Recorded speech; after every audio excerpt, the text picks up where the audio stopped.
नमस्कार दोस्तों, मैं अनुपम केसिंग और आप देख रहे हैं टीएफआई। भगवा आतंकवाद ये एक ऐसा शब्द है जिसे हिंदुओं के ऊपर एक कलंक की तरह चिपकाने की कोशिश की गई। 9/11 का हमला हो या फिर 26/11 का हमला हो, इसे अंजाम देने वाले कौन लोग थे, ये तो दुनिया जानती है। अफ़गानिस्तान में तालिबान हो या फिर सीरिया में आईएस, ये सब किस विचारधारा का अनुसरण करते हैं, ये भी हम सब जानते हैं। चाहे सन 712 में मुहम्मद बिन कासिम का हमला हो या फिर 2019 में पुलवामा, अंजाम देने वाले कौन लोग थे, ये भी हम सब जानते हैं। तो अब थोड़ा मुद्दे की बात करते हैं। आप सबने ट्रेलर देख लिया होगा, बहुतों ने तो फ़िल्म भी जाकर देख लिया होगा। एक फ़िल्म आई है मैच फिक्सिंग। ये फ़िल्म कंवर खटाना जी की पुस्तक the game behind saffron terror पर आधारित है। फ़िल्म में क्या है, इसके लिए तो आपको फ़िल्म देखना पड़ेगा। 10 जनवरी 2025 को ये फ़िल्म सिनेमाघरों में रिलीज़ हो चुकी है। लेकिन इस फ़िल्म पर बात करने के लिए अभी हमारे साथ हैं इस फ़िल्म के निर्देशक केदार गायकवाड़ जी, दो जो टीएफआई पर पहली बार भी आए हैं। केदार गायकवाड़ जी, आपका समय देने के लिए बहुत-बहुत धन्यवाद। Thank you so much for having me on your show. जी, जी। सबसे पहले तो यही थोड़ा जानना चाहेंगे कि फ़िल्मों का मतलब होता है कि पेड़-पौधे हैं, उसके इर्द-गिर्द जो नाच रहे हैं, जो हीरो होते हैं और हीरोइन होते हैं, ये आप किस लाइन में आ गए? ये फ़िल्मों का मतलब तो वही होता है ना यहाँ पे? नहीं है ना, हमारे फ़िल्म में भी पेड़-पौधे हैं, हीरो-हीरोइन्स हैं, विलन हैं।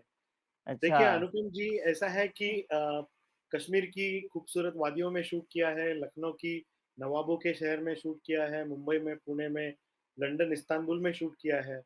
तो जी, जी। काफ़ी पिक्चरस लोकेशन पे शूट किया है और जी, जी। बाकी तो बात हम करेंगे ही बट ये जी, जी, एक जी। सिनेमैटिक एक्सपीरियंस है। जी, मतलब जी, बड़े जी। पर्दे पे देखने वाली ये फ़िल्म बन गई है जी। ऊपर वाले की दुआ से। तो और अ, एक चीज़ थोड़ा-सा ये बताइए कि जैसे ये किताब जो है, जो कंवर खटाना जी की जो पुस्तक है, आपका कैसे मतलब किताब से ये परिचय हुआ? हालाँकि इससे पहले मैं दर्शकों को थोड़ा ये भी बता दूँ कि आप कैमरामैन और सिनेमैटोग्राफ़र भी रहे हैं और मराठी फ़िल्म इंडस्ट्री को जो लोग फ़ॉलो करते हैं, वो सब जो है केदार गायकवाड़ के नाम से भली-भाँति परिचित हैं और इस फ़िल्म के बाद जो हिंदी दर्शक हैं, वो भी हो जाएँगे। तो ये बताइए किताब से कैसे आपका परिचय हुआ? ये ये एक्चुअली हमारे जो प्रोड्यूसर है पल्लवी गुर्जर, उन्होंने जी, ये जी। किताब के राइट्स लिए थे, क्यों, कैसे, कब ये मुझे नहीं पता।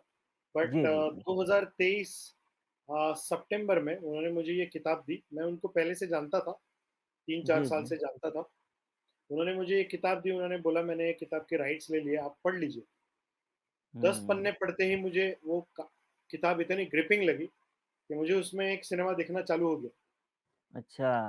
कई बार ऐसा होता है कि आप एक स्टोरी सुनते हो, कुछ किताब पढ़ते हो, तो उस विषय की जान इतनी नहीं होती कि आप 2 घंटे की एक फ़िल्म बना सको। बट 10 पन्नों जी। में ही कंवर खटाना जी ने इतनी ब्रिलियंटली इसको क्राफ्ट किया है सिनेमैटिकली आई वुड से। मुझे नहीं मतलब मैं हुँ। हैरान हो गया खुद कि एक मिलिट्री आर्मी इंटेलिजेंस के बंदे ने इतनी रोमांचक किताब लिखी है। ये जी। पढ़ के ही मैं पहले एकदम शॉक्ड हो गया था और 10 पन्ने पढ़ते ही मैंने पल्लवी को मैसेज किया था कि we can make a film out of it. जी, जी। अब मुझे ये पता नहीं था कि उनके मन में क्या है, वो किसको दिग्दर्शक करके देख रही है और किसको क्या वो सोच रही है, मुझे उसने किताब क्यों दिया था? सिर्फ़ एक ओपिनियन लेने के लिए या वाक़ई में उन्हें मेरे साथ फ़िल्म बनानी थी। बट हर एक आर्टिस्ट के मन में एक ग्रीड होती है, एक जी, ऐसा लालच होती है मन में कि मेरी पोर्टफ़ोलियो में अच्छी-अच्छी फ़िल्में जुड़ जाएँ। बिल्कुल। तो मुझे एक 10 पन्ने पढ़ते ही मुझे इतना पोटेंशियल दिखा इस किताब के अंदर। मैंने खुद पल्लवी को फ़ोन करके बोल दिया कि अगर आप इसके ऊपर फ़िल्म बनाना चाह रही है, तो मैं इसका दिग्दर्शक बनना चाहूँगा और अदर जी। I would want to jump into it. हुँ। यानी पहले 10 पन्ने में ही कि इस किताब ने आपको इतना प्रभावित किया कि आपने मूड बना लिया कि चल भई इस पे तो फ़िल्म अब बनाते हैं, ये फ़िल्म मटेरियल है पूरी की पूरी। जी। एक मैंने ट्रेलर भी देखा है तो उसमें है क्या कि मैच फिक्स तभी होता है, एक बात जो है काफ़ी ज़ोर देके बताई गई है कि जब दोनों तरफ के प्लेयर जो हैं, वो मिले हुए हैं। हालाँकि बहुत चीज़ें ऐसी हैं जो फ़िल्म में भी पता चलेंगी, लेकिन प्लेयरों को तो आपने छुआ, लेकिन क्या कुछ आपके दिमाग में भी आया होगा कि कप्तान कौन था दोनों तरफ का? अगर टीम कप्तान थी, जो था प्लेयर थे तो कप्तान जो था, इस सिनेमा में जी, ऐसा है कि जी, हर जी। सिनेमा में आप देखते हो कि एक हीरो होता है, एक विलन होता है, जी, प्रोटैगनिस्ट, एंटागनिस्ट। तो कई बार मतलब हम लोग ना हमेशा हम जब सिनेमा देखते हैं, तो हमको ब्लैक एंड व्हाइट में देखने की आदत पड़ गई है। मतलब एक ब्लैक, एक व्हाइट, एक राम, एक रावण, ठीक है? हुँ, अच्छाई और बुराई। बट इसके बीच में भी कई सारे रास्ते होते हैं। तो हमारे इस सिचुएशन का विलन है हमारे फ़िल्म का विलन है सिचुएशन। जी, कभी-कभी ऐसा होता है कि आपकी जो सिचुएशन होती है, वो विलेनस होती है। जी, इसका एग्ज़ाम्पल के तौर पे मैं ऐसे कहूँगा कि अ, अभी हमने हमेशा देखा है कि इंडिया-पाकिस्तान के रिलेशन के ऊपर जितनी फ़िल्में बनी हैं, उतनी फ़िल्मों में हमने पाकिस्तान के जो कैरेक्टर्स प्ले करने वाले होते हैं, उनको एकदम विलेनस तरीके से पोर्ट्रे किया है। जी, ज़ाहिर-सी बात है हमारे लिए पाकिस्तान दुश्मन है। हमको बचपन दुश्मन से है, पता जी। है कि कितना ट्रबलसम रिलेशन रहा है इंडिया-पाकिस्तान का। तो हमारे लिए ज़ाहिर-सी बात है कि पाकिस्तान एक दुश्मन है। बट आप उनके नज़रिए से आप सोचेंगे, तो उनके नज़रिए से हम दुश्मन हैं। और हुँ, मुझे एज़ अ फ़िल्म मेकर ऐसा लगता है कि आपको राइट या रॉन्ग, ब्लैक एंड व्हाइट बोलने से ज़्यादा लोगों को अपना पर्सपेक्टिव रखना है and let the people decide who is right and who is wrong rather than you enforcing your opinion on people. सो आप मनोज जी, जी का भी रोल देखेंगे, राज अर्जुन भाई का रोल देखेंगे, शाताब का रोल देखेंगे इस सिनेमा के अंदर, तो वो पाकिस्तान साइड के जनरल, कर्नल सब लोग प्ले कर रहे हैं हुँ, और उन्होंने कहीं भी ओवर एक्टिंग या हैमिंग या जानबूझ के विलन बनने की कोशिश नहीं की। बहुत एक नेचुरल सही लगा। तरीके से नेचुरल उनका परफॉर्मेंस है और लोगों का अभी तक जितना मैंने लोगों के रिएक्शंस देखे, वही ज़्यादा लोगों को पसंद आ रहा है कि अब उनके लिए वो बहुत आसान हो रहा है जज करना राइट एंड रॉन्ग। हुँ। यानी आपने पर्दे पर ही जो है सो कि पेश कर दिया है, बिना सब कुछ बताए हुए ही बता दिया है सब कुछ। अब दर्शक जो हैं, वो निर्णय लें कि भई आगे क्या है, कैसे है। जी, आपको मतलब जैसे आपने काफ़ी अध्ययन किया होगा चूँकि ये फ़िल्म ही ऐसी है जो बिना रिसर्च के बन ही नहीं सकती है। और मुझे लगता है कि आपने एक किताब नहीं कहीं और भी कुछ कहीं-कहीं से मटेरियल ढूँढ के ज़रूर ही पढ़ा होगा। तो उसमें लगा वो सबसे शॉकिंग बात क्या लगी आपको ये पूरे मालेगाँव ब्लास्ट को ले लें, उसके बाद जो भी प्रकरण हुआ, जो स्थितियाँ बनी उसमें सबसे शॉकिंग आपको ऐसा क्या लगा जो आपके दिमाग में घूमता रहा कि फ़िल्म बननी चाहिए इस पर या बनाने के दौरान? इसका जो टाइटल है मैच फिक्सिंग, ये थोड़ा-सा जी। ऑडियंस के लिए कन्फ्यूजिंग टाइटल है। मैच जी, फिक्सिंग जी। को लोग इमीडिएटली क्रिकेट या किसी स्पोर्ट्स के साथ रिलेट करते हैं। बट इसीलिए हमने ट्रेलर में पहली लाइन रखी है कि हर मैच खेल के मैदान में फिक्स हो, ये ज़रूरी नहीं है। कुछ हुँ, मैचेस पॉलिटिकल ग्राउंड्स में भी फिक्स होते हैं। अब ये जब हुँ। मैं फ़िल्म के प्रोसेस में जब हमने the game behind saffron terror जब किताब पढ़ी, कंवर खटाना जी की, तो इसमें काफ़ी सारी शॉकिंग रिविलेशंस किए थे उन्होंने। तभी जी, जी। हमने आरवीएस मणि जो अंडर जी, जी। सेक्रेटरी थे, जी, उनकी भी जी। किताब पढ़ी सैफरन टेरर करके जी, और जी। हाँ, उन्होंने हाँ। उन्होंने मतलब I can not quote a sentence properly but hmm, कहने का मतलब ये था उनके कि 26/11 के अटैक की कुछ इन्फॉर्मेशन इंटेल जी। आर्मी ने एटीएस को दी थी, जी, मगर जी। किसी वजह से उसके ऊपर कार्रवाई नहीं की जी। और मानो जैसे कि भारत और पाकिस्तान के बीच में ये मैच फिक्स था।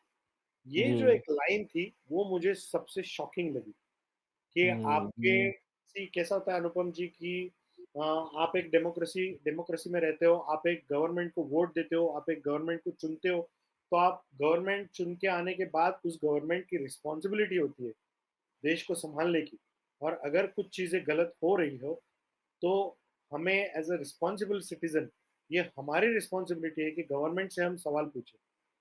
तो हुँ, ये हुँ। जो चीज़ें थी वो सबसे ज़्यादा शॉकिंग लगी और इसीलिए मुझे ऐसा लगा कि हम अक्सर फ़िल्म मेकर्स को बात करते हुए देखते हैं, सुनते हैं कि हमने फ़िल्म के मार्फ़त ये मैसेज दिया है। तो जी। मुझे ऐसा लग रहा है कि हमने इस फ़िल्म के ज़रिए रूलिंग गवर्नमेंट को मतलब उस टाइम की रूलिंग गवर्नमेंट को 2004 और 2008 की रूलिंग गवर्नमेंट को सवाल पूछे हैं कि इतने सारे टेररिस्ट अटैक कैसे हुए? हमारे हुँ। पास इंटेलिजेंस था कि नहीं था? अगर इंटेलिजेंस था, तो उसके ऊपर एक्शन क्यों नहीं की गई? अगर आपने एक अटैक आपकी कंट्री के ऊपर होता है, तो आपने अटैक होने के बाद रिटेलिएट क्यों नहीं किया? हम चुप जी, क्यों बैठे? जी। ये सारे सवाल एज़ अ सिटिज़न मेरे मन में आ रहे हैं, जो मैंने फ़िल्म के मार्फ़त पूछे हैं। जी, जी। चूँकि आपने आरवीएस मणि जी का नाम लिया है, तो मैं बता दूँ कि अभी आपके साथ बात करने से ठीक 10 मिनट पहले मैं उनके साथ ही बात कर रहा था इस पूरे विषय को लेके कि क्या कैसे चीज़ें हुई थी। उन्होंने भी कुछ शॉकिंग बातें जो हैं वो बताई वहाँ पर। जैसे उन्होंने कहा कि ये 8 सितंबर 2006 को पहला ब्लास्ट होता है और 29 सितंबर को कह लें कि दूसरा ब्लास्ट होता है। अब मुंबई ब्लास्ट में जो सारी प्रक्रिया पूरा करने में, जाँच-वाँच सब कुछ करने में ये लोग 8 महीने लगा देते हैं। और मालेगाँव ब्लास्ट में 1 दिन के अंदर ही निर्णय ले लिया जाता है कि एटीएस को सारा केस दे दिया जाएगा। तो उनका कहने का मतलब ये था आरवीएस मणि जी का ये कहना था कि इसमें सिर्फ़ वही प्लेयर शामिल नहीं थे जो दिखाई दे रहे थे। कुछ ऐसे भी थे पर्दे के पीछे से जो राजनीतिक लोग थे और आपने कहा भी है कि आपने उस समय की जो राजसत्ता थी, उससे सवाल पूछा और एक सरकार जो है वो जनता के प्रति उत्तरदायी है। भले ही वो सरकार चली गई, सरकार में जो लोग थे वो तो हैं, अभी भी बैठे हुए हैं। आरवीएस मणि जी ने एक और बात बताई कि गुजरात में के भरूच में एक जगह है हंस कोटे नाम की। और हंस कोटे में उन्होंने बताया कि एक ट्रेनिंग कैंप चल रहा था और गुजरात के एक बहुत बड़े कांग्रेस पार्टी के नेता जो उस समय अगर मैं नाम भी ले लूँ तो जो सत्ताधारी पार्टी है, उसके नेता जो काफ़ी करीबी रहे हैं पार्टी के प्रथम परिवार के, जो अब नहीं हैं इस दुनिया में, उनका एक कैंप चल रहा था, ट्रेनिंग कैंप वगैरह ये सब ले लें। तो आपको फ़िल्म में आपने मतलब ये राजनीतिक गठजोड़ जो है, क्या इस पर आप थोड़ा-सा प्रकाश डालिए कि क्या ये कौन और भी लोग थे जो राजनीति से इसका कनेक्शन क्या था, कैसे था? आप फ़िल्म देखेंगे तो आपको ना एक बात पता चलेगी कि जी, जी। ये जो पूरा जो हिंदू टेरर की जो बात की जा रही थी उस टाइम पे, जी, जी। तो it was only and only related to coming back and staying in the power. ये जो हुँ। सत्ता की लड़ाई है, इसके लिए कई सारे लोगों को पॉन्स या पैदा बना लिया गया था, जिनको जी। कई तरह से यूज़ किया जा रहा था। तो ये बहुत मतलब बुक में तो उन्होंने कंवर खटाना जी ने तो बाकायदा नाम लेके सब काम किए हैं जी, और बिल्कुल। चीज़ों को रिवील किया है। बट हमने थोड़ा-सा उसको फ़िक्शनाइज़ वर्ज़न किया है एक काफ़ी ज़्यादा। मजबूरियाँ होती हैं। जी। कुछ मजबूरियाँ होती है, आप समझ सकते जी, हो। जी। तो पॉलिटिक्स कैसे होता है, कैसे खेला जाता है, आम जनता क्या सोचती है, पॉलिटिशियंस किस तरह से सोचते हैं, ये थोड़ा-सा मेरे लिए वो बुक पढ़ के एकदम शॉकिंग था और काफ़ी मतलब हुँ। 1 डेढ़ 2 साल से मैं खुद जियोपॉलिटिक्स का फ़ैन हो गया हूँ। तो मैं जी, काफ़ी सारे हुँ। जियोपॉलिटिकल जो पॉडकास्ट्स होते हैं, उनको काफ़ी तरह से सुनता हूँ। तो ये गेम जो हमें दिखती है, वो वैसे नहीं होती है। जहाँ हमारी सोच खत्म हुँ। होती है, वहाँ उनकी सोच चालू होती है। हुँ। तो हमारे समझ के परे है और कितना गहराई में जाके ये गेम खेले जाते हैं, ये हमने फ़िल्म में भी दिखा दिया है। जैसे कर्नल इमाम का जो कैरेक्टर है, पाकिस्तान आर्मी से जी, जी। रिटायर्ड कर्नल थे वो और उनको समझौता एक्सप्रेस के बाद ब्लास्ट के बाद आईएसआई सवाल पूछती है कि तुमने किसको पूछ के ये ब्लास्ट करवाया? तो वो जो है वहाँ पे आईएसआई के सामने हाफ़िज़ सईद का साइड लेके झगड़ा कर रहे कि जनाब हुँ। अगर आप हिंदुस्तान से समझौता करने जाएँगे तो फिर हमें तो गुस्सा आएगा हुँ। ना, उनकी तो समझौता हुँ। करने की वो नहीं है। और वो जब हाफ़िज़ सईद से मिलने जाते हैं उनके कैंप में, तो उनको धमकी दे के आते हैं कि आईएसआई गुस्सा है आपसे, आगे से फंडिंग रुक जाएगी। आपने समझौता एक्सप्रेस ब्लास्ट करने से पहले इत्तला क्यों नहीं की? हुँ। तो ये सब जो निटी-ग्रिटीज़ है, कॉम्प्लिकेशंस है कि जी, एक जी। मिडलमैन जो है आईएसआई और हाफ़िज़ सईद के बीच में, वो कैसे बारिश जिधर छतरी उधर तरह का उनका कैरेक्टर है। हुँ। तो ये बहुत इंटरेस्टिंग कैरेक्टर्स हम कर पाए हैं क्योंकि कंवर खटाना जो है वो आर्मी इंटेलिजेंस में उन्होंने 40 साल बिताया है, 35-40 साल। तो उनको पता है कि मोडस ऑपरेंडी कैसे होती है, प्रोटोकॉल्स हुँ। कैसे होते हैं। जब कर्नल इमाम आईएसआई में मिलने जाते हैं तो उनका बॉडी लैंग्वेज क्या होता है और वो आईएसआई कैंप में जाते हैं, तो उनका तब बॉडी क्या? लैंग्वेज कैसे होता है। तो ये सब हुँ। चीज़ें वो बहुत मतलब इंटरेस्टिंग है हमारे जैसे लेमैन के लिए। जी, जी, बिल्कुल और ये अपने आप में प राजनीति जो कहते हैं, एक कहावत भी है कि राजनीति जो है आप कीचड़ में उतरने के समान है।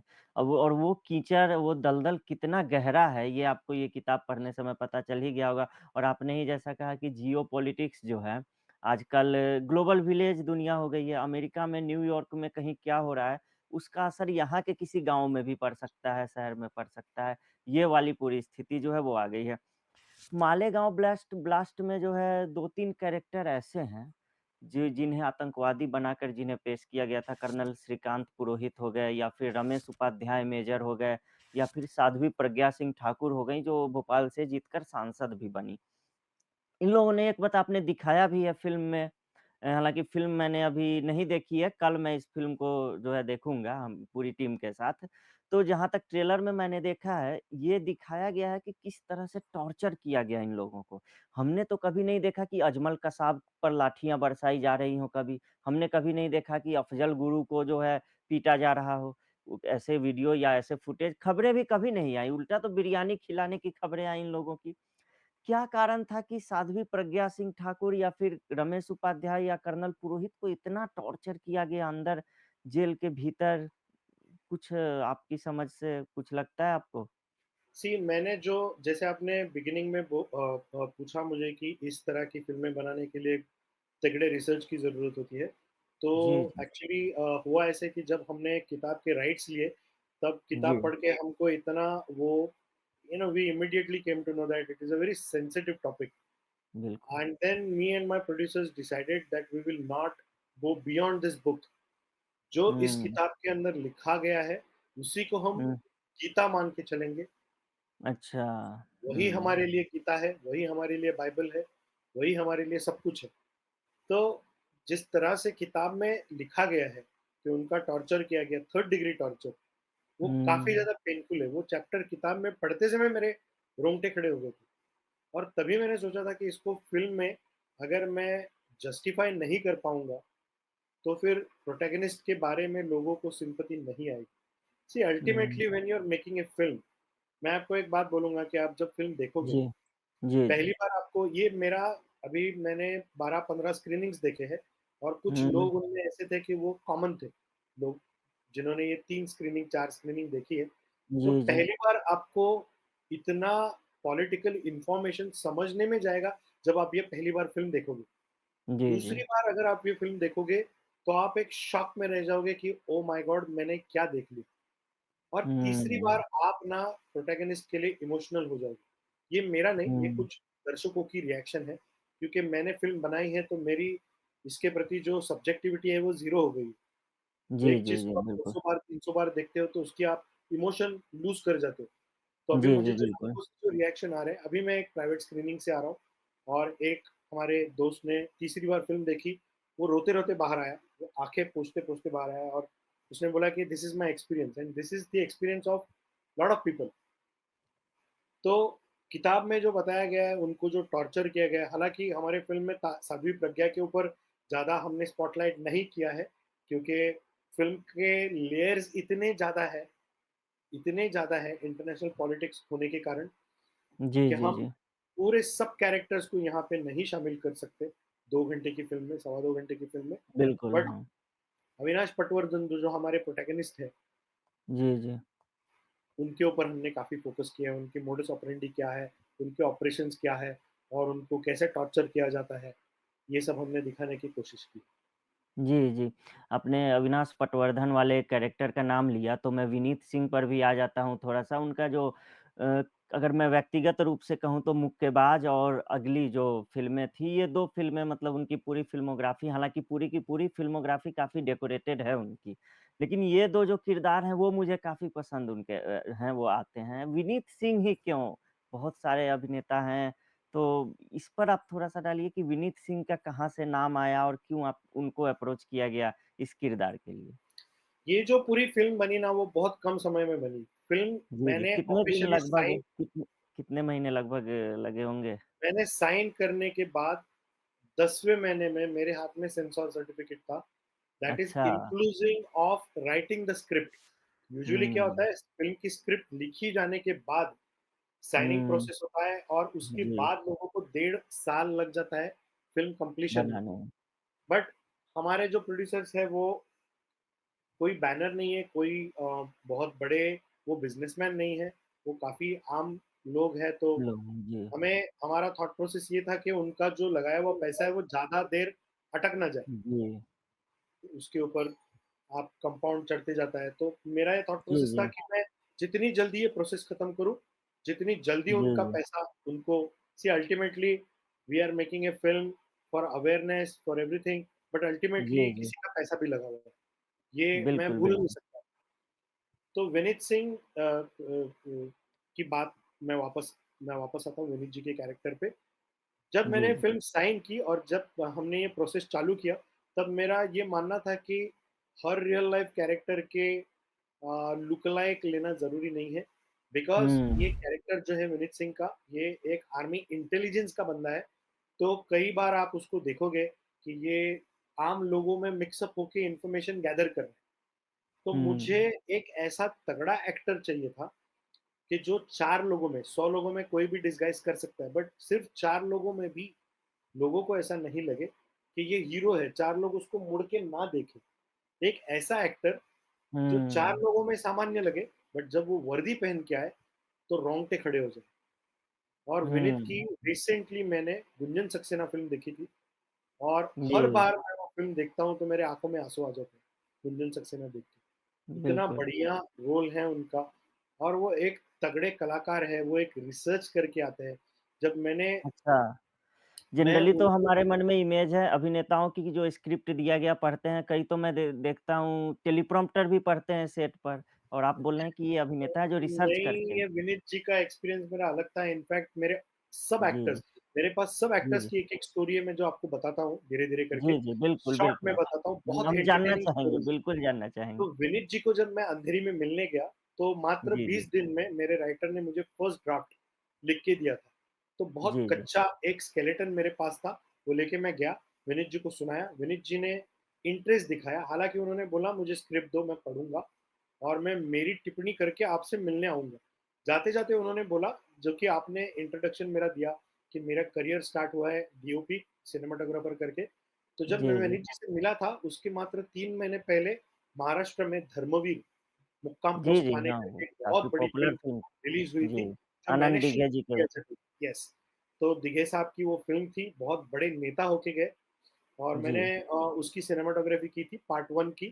तो विनीत ने जाते-जाते मुझे बोला कि मैंने धर्मवीर देखी और मुझे आपका काम बहुत पसंद आया। इससे ये दर्शाता है कि ये एक मात्र अभिनेता नहीं है कि जो सिर्फ़ एक फ़िल्म को फ़िल्म की तरह देख रहा है, बट वो एक डेप्थ में जाके मैं हुँ, किस टेक्नीशियन को मिलने जा रहा हूँ, उन्होंने मेरा स्टडी किया था। जैसे मैंने उनका हुँ, स्टडी किया था, उन्होंने भी मेरा काम देख के वो आए थे। उससे पता हुँ, चलता है कि ये आदमी कितना सीरियस है अपने काम के प्रति। फिर डिटेलिंग मैंने में जब जा डिटेल बहुत ज़्यादा डिटेल में उन्होंने स्क्रिप्ट पढ़ी, उन्होंने घर में मुझे मिलने बुलाया, मुझे और राइटर को उन्होंने काफ़ी ज़्यादा नोट लिख के रखे थे और लकीली मैं राइटर और विनीत जी सेम पेज पे थे। जो उन्होंने टिप्पणियाँ निकाली था। थी, वो ऑलरेडी हमने उसको आयरन आउट कर दिया था। तो that hmm, is how we got along very well.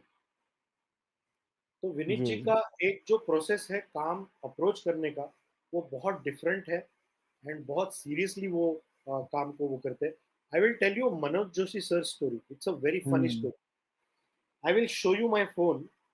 जब जी, मैं जी। और प्रोड्यूसर फर्स्ट टाइम आ रहे थे, फ़िल्म को पक्का करके कि हमको करनी है, जी, जी। तब उस हमारी समय चर्चा हो रही थी कि हमारे कौन एक्टर्स जान-पहचान में हैं और किसको हम अप्रोच कर सकते हैं। तो जी, जी। पल्लवी ने मुझे बोला मनोज जोशी के साथ मैंने काम किया। अब मैं भी असिस्टेंट कैमरामैन जब था 2003 में, हुँ, जब मैं हुँ। मधुर भंडारकर की कॉर्पोरेट पे असिस्टेंट कैमरामैन था, तब मैंने मनोज जी जी, के साथ काम किया था। तो जी, एक जी। आपको होता है ना कि आप आपकी ग्रोथ हो चुकी है, उनको जाके मिलेंगे, एक्साइटमेंट होगी। तब मैंने बोला हुँ, हुँ। पल्लवी मेरे दिमाग में ना एक कैरेक्टर आ रहा है मनोज जोशी के लिए, तो मैंने फटक से 2 फ़ोटो डाउनलोड किए, कोलाज किया। मैं आपको फ़ोटो दिखाना चाहता हूँ। जी, जी, बिल्कुल। हुँ, परवेज़ मुशर्रफ और ये अच्छा। हुँ। तो ये मेरे ज़हन में आया हुआ पहला कास्टिंग है मैच फिक्सिंग को लेके। अब हुआ ऐसे कि जी, मनोज जी जी। को हमने फ़ोन किया, मनोज जी बहुत बिज़ी व्यस्त थे। उन्होंने मुझे और पल्लवी को बुलाया, he knew me as a cameraman. Pallavi के साथ उन्होंने कुछ स्टेज शोज़ वगैरह किए हुए थे। मैंने कहानी बताई, मनोज जी ने पहले कहानी सुनी। कहानी सुनने के बाद उनको बहुत अच्छी लगी कहानी। और हुँ। आप भी अभी फ़िल्म देखोगे ना, तो आपको मैं रिक्वेस्ट जी, जी। करूँगा कि ये पॉलिटिकल नाम बाजू में रख के भी ये कहानी स्टैंड करती है। हुँ। Even if you take out political names out, this will stand on its own as a screenplay, as a hmm. story. हालाँकि हम जैसे और जब पत्रकारों के लिए बहुत कठिन है, लेकिन मैं कोशिश करूँगा आपने जब कहा जी, तो। जी। जी, जी। तो मनोज जी ने कहानी सुनी और पूछा मेरे लिए क्या है? हुँ। अब मैंने थोड़ा-सा इधर-उधर देखा और ये फ़ोटो दिखाया। कोलाज। मनोज जी की बोलती बंद हो गई, मनोज जी ने बोला यार मैं ना अभी ना 2 फ़िल्में करके आया हूँ जिसमें मैंने हुँ। भारत रत्न डॉक्टर बाबा साहब अम्बेडकर किया है, खुद हुँ। और मैंने योगी आदित्यनाथ का बायोपिक किया है योगी आदित्य जी, हाँ। और आप अभी मुझे सीधे कहाँ लेके जा रहे हो भाई साहब? मैंने पल्लवी जी को देखा, उन्होंने बोला पल्लवी निकलते हैं, ये तो दुनिया डूब गई। बट हुँ, ग्रेशियसली देखो एक एक्टर की हुँ। ग्रीड होती है कि उसको हर तरह का जॉनर ट्राई करना है, हर कैरेक्टर ट्राई करना बिल्कुल। है और मनोज जी की आँखों में जो एक चमक मैंने देखी मैं आज भी भूल नहीं सकता। तो hmm, there and then he said yes. Raj हुँ। अर्जुन का कैरेक्टर भी वैसे ही, उनका कैरेक्टर कर्नल इमाम जो एक पाकिस्तान रिटायर्ड कर्नल है और जो मिडलमैन जी। है between ISI and Hafiz Saeed, जी, जी। लश्कर-ए-तैयबा के बीच में। हमें एक ऐसा कैरेक्टर चाहिए था कि जो वाइली फॉक्स हो, धूर्त हो, हुँ, कि जिसके दिमाग हुँ। में हमेशा 100 तरह की कुछ बातें चलती हो, एक उनकी खुराफात कुछ आँखों न में, कुछ उनके चल रहा हो। जी। फेस पे कुछ है, करते कुछ है, बोलते और कुछ है। तो हुँ, जब मैंने राज अर्जुन को उन्होंने हमें घर में बुलाया था मिलने के लिए, आज भी याद है मुझे, उनके क्लब हाउस में हम लोग बैठे थे और वो चल के जब आ रहे थे, तो उनके हुँ। चलने का तरीका, उनके देखने का तरीका, उनका जो लुक था, उसी में मैंने कर्नल इमाम देख लिया था और मैंने पल्लवी को बोला, "यार पल्लवी अगर ये हाँ बोलते हैं, तो हमें और किसी के मिलने की भी ज़रूरत नहीं।" सिमिलरली शादाब हुँ, फिगर जो एक हुँ। आईएसआई के आला अफ़सर बने हुए हैं, उनकी पर्सनैलिटी, उनका बोलने का तरीका, उनका salt and paper look, oh my God! मतलब जी। इतनी आपने वो उनके साथ एक कास्टिंग वीडियो भी अपने इंस्टाग्राम हैंडल पे डाला था जिसमें आप लोग जी, साथ में वो जी, जी। जी।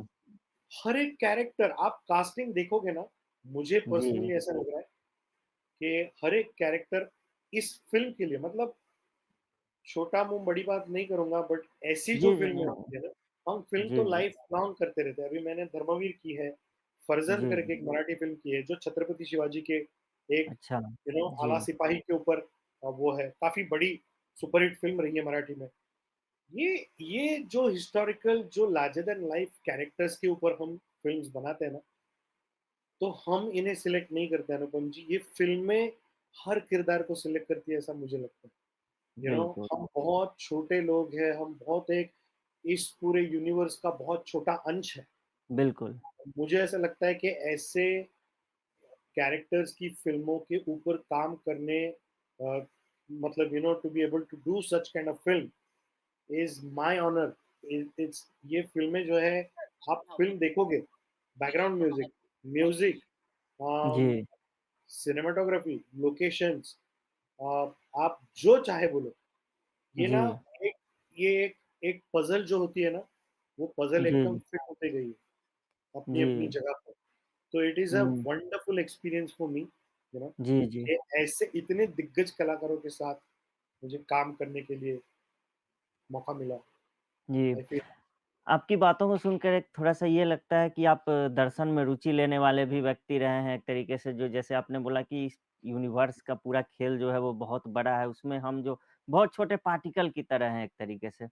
और ये बहुत अच्छी बात आपने कही कि फ़िल्म ने अपने एक-एक किरदार चुन लिए, निर्देशक, प्रोड्यूसर सब चुन लिया और वो जो जैसे फाइनल जैसे प्रोडक्ट उनके जी। पास वो बुक आना, उन्होंने मुझे वो बुक देना, यू नो हुँ, एक एक होता है कि आपके ज़हन में एक सब्जेक्ट होता है जो आप प्रोड्यूसर को पिच करते हो, व्हिच इज़ अ बिल्कुल। नॉर्मल प्रोसेस बट अधिकतर ऐसा ही होता है।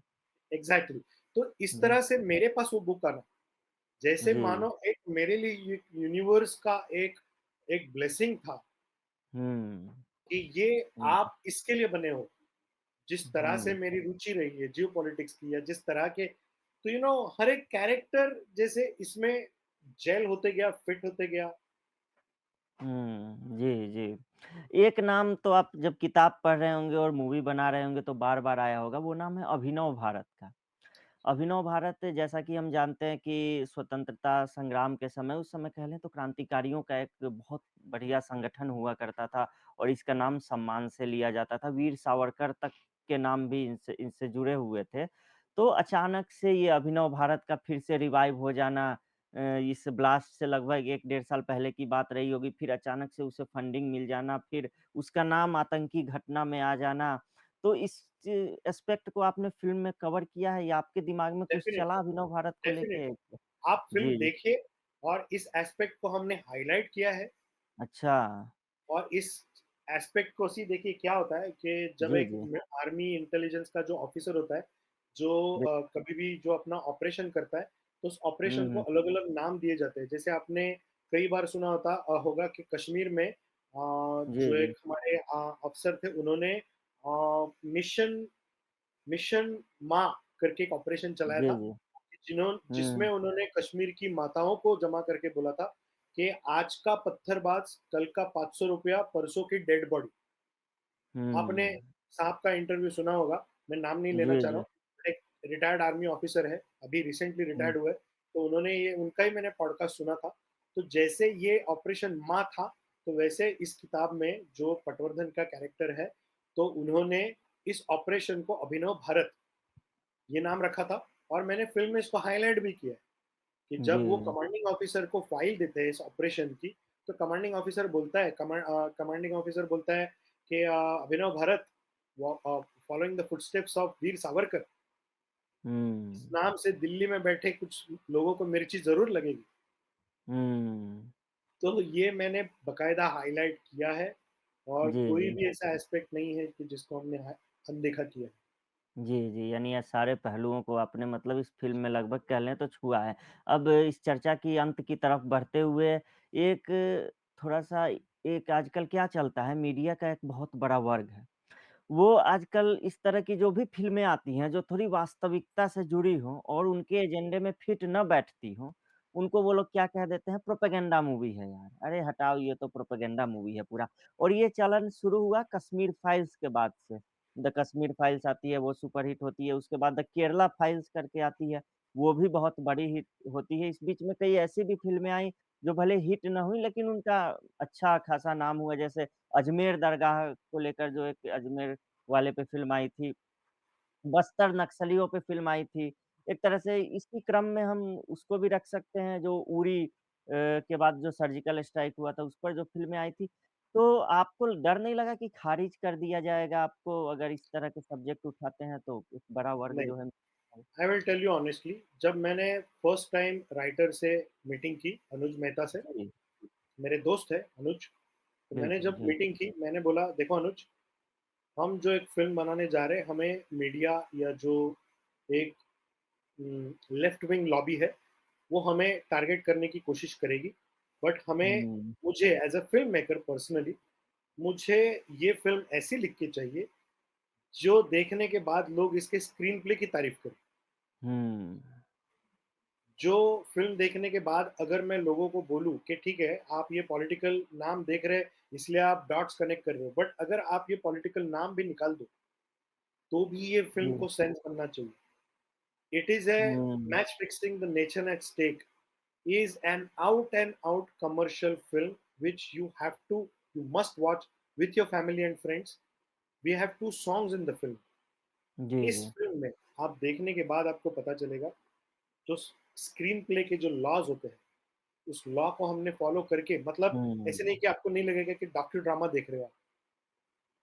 You hmm, will not hmm, get that feeling.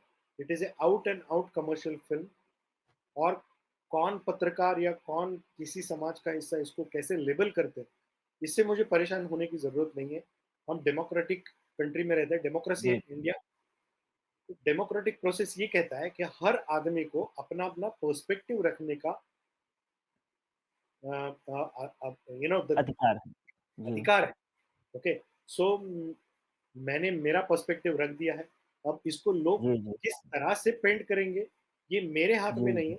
But मैं लोगों से ये रिक्वेस्ट करूँगा कि आप इस फ़िल्म को थिएटर में जाके देखें because it is a cinematic experience. Jammu हुँ, कश्मीर जम्मू कश्मीर के बारे में मतलब क्या ही मैं बात करूँ। आप फ़िल्म देखिए, आपको मेरे साथ फिर से पॉडकास्ट करने का मन करेगा क्योंकि अच्छा, काफ़ी ज़्यादा जी, विषय यस, काफ़ी ज़्यादा आपके मन में सवाल आएँगे, आपने ये कैसे किया, आपने वो कैसे किया, आप पूछोगे कश्मीर में आपने वीएफएक्स किया है कि रियल शूट किया है? तो I can guarantee you after watching the film, you will जी, जी, definitely give बिल्कुल। me a call. बिल्कुल, बिल्कुल। आपका समय फिर से लेने की कोशिश करेंगे हम लोग एक बार फ़िल्म देखने के बाद और मैं चाहूँगा कि लोग इस फ़िल्म को देखें क्योंकि भारत में बहुत कम ऐसी फ़िल्में बनती हैं जो वास्तविकता को दिखाए और ख़ास करके वास्तविकता को उस तरीके से दिखाए जो बोरिंग भी ना लगे, डॉक्यूमेंट्री की तरह भी ना लगे। तो आपने खुद ही कह दिया कि आपने जो है सो कि फ़िल्म मेकिंग के जो सारे नियम होते हैं उनका अनुसरण करते हुए उस फ़िल्म को बनाया है। ऐसा कहीं भी नहीं लगेगा कि ज़बरदस्ती कुछ भी ठूँस दिया गया है, नहीं, गाने भी है नहीं, फ़िल्म में, तो यानी फैमिली वॉच सिचुएशनल भी है। जाते-जाते जी, मैं जी। एक एक एक I want to take 2 minutes of your important time. जी, जी, बिल्कुल, बिल्कुल। जाते-जाते मैं बोलना चाहूँगा कि along with all the experienced and stalwart actors, those who जी। बैक्ड मी, मैं एक first time Hindi film direct कर रहा था। हुँ, स्क्रिप्ट हुँ, मेरा हुँ। कच्चा था आपका हाथ पहला में, ही एक्सपीरियंस है ये पहला हिंदी एक्सपीरियंस का। है हिंदी में जी, और जिस तरह से मुझे एक्टर्स की बैकिंग मिली है, I want to thank each and every cast the actors from my film and technicians, all the जी, जी। important technicians, the key technicians who supported me unconditionally. हुँ, I really want to thank them. I want to thank my producers because without them this wasn't possible. उन्होंने book के rights लेना, बिल्कुल। ये सब चीजें available करके देना. So I'm really grateful to every single member of my team for ji, backing me ji. on this project. जी, ये आपका बड़प्पन है कि आप मराठी फ़िल्म इंडस्ट्री से यहाँ पर हिंदी फ़िल्म में एक तरीके से पदार्पण आप कर रहे हैं, हालाँकि दोनों बहुत अलग नहीं है, मिक्स है एकदम से। वहाँ अगर हम देखते हैं तो जो अभिनेता जो जो हैं वो भी मराठी वाले इधर, इधर वाले उधर करते रहते हैं।